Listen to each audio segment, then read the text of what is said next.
Assalamualaikum warahmatullahi wabarakatuh. Perkenalkan, kami dari kelompok 8 yang beranggotakan Sinta Kurniasari, Sulistia Nurul Fikriyah, dan Mawadah Walikiah. Kami dari Universitas Muhammadiyah Profesor Dr. Hamka, Program Studi Pendidikan Guru Sekolah Dasar semester 5. Pada video kali ini, kita akan membahas tentang supervisi tenaga kependidikan. Pengertian supervisi tenaga kependidikan. Supervisi tenaga kependidikan adalah supervisi yang dilaksanakan oleh pengawas atau kepala sekolah kepada tenaga kependidikan yang terkait dengan pengelolaan dan administrasi pendidikan, sehingga akan menunjang proses pendidikan di sekolah.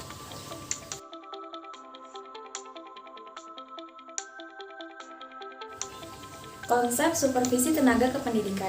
Supervisi tenaga kependidikan menitikberatkan pada pemantauan, pembinaan, dan pembimbingan pada aspek-aspek pengelolaan dan administrasi sekolah yang berfungsi sebagai pendukung atau supporting terlaksananya pembelajaran.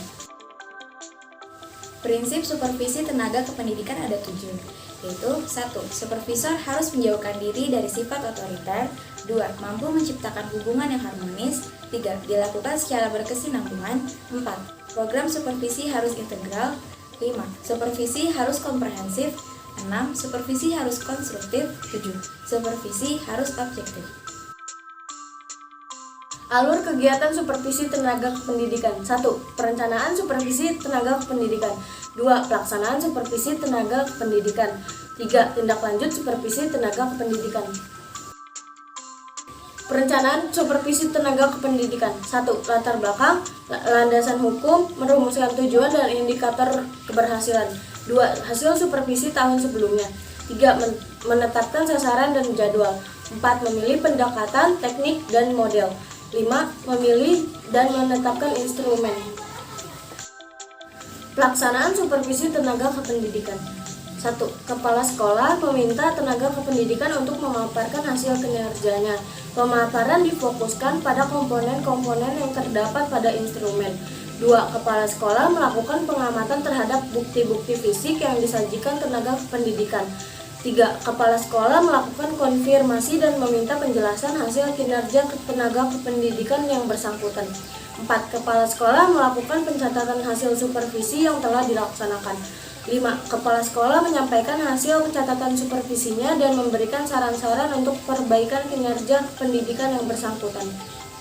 Tindak lanjut supervisi tenaga kependidikan. Yang pertama, mengumpulkan hasil supervisi tenaga kependidikan. Yang kedua, menginventaris item-item komponen yang rendah.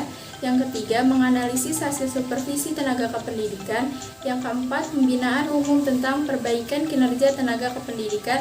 Yang kelima, melaksanakan program perbaikan kinerja tenaga kependidikan. Yang A, in-house training tentang peningkatan kompetisi teknis masing-masing tenaga kependidikan. B, konsultasi antara tenaga kependidikan dengan kepala sekolah. C, memberi penghargaan bagi tenaga kependidikan yang melaksanakan tugas dengan baik. Komponen supervisi tenaga kependidikan. Yang pertama, tenaga administrasi sekolah atau TAS, yaitu kepala TAS, pelaksana urusan, dan petugas layanan khusus. Yang kedua, tenaga perpustakaan, yaitu kepala perpus dan tenaga perpustakaan. Yang ketiga, tenaga laboratorium, yaitu kepala laboratorium, teknisi laboratorium, dan laboran. Kesimpulannya, tenaga kependidikan adalah anggota masyarakat yang mengabdikan diri dan diangkat untuk menunjang penyelenggaraan pendidikan. Tenaga kependidikan merupakan tenaga yang bertugas merencanakan dan melaksanakan administrasi, pengelolaan, pengembangan, pengawasan, dan pelayanan teknis untuk menunjang proses pendidikan pada satuan pendidikan.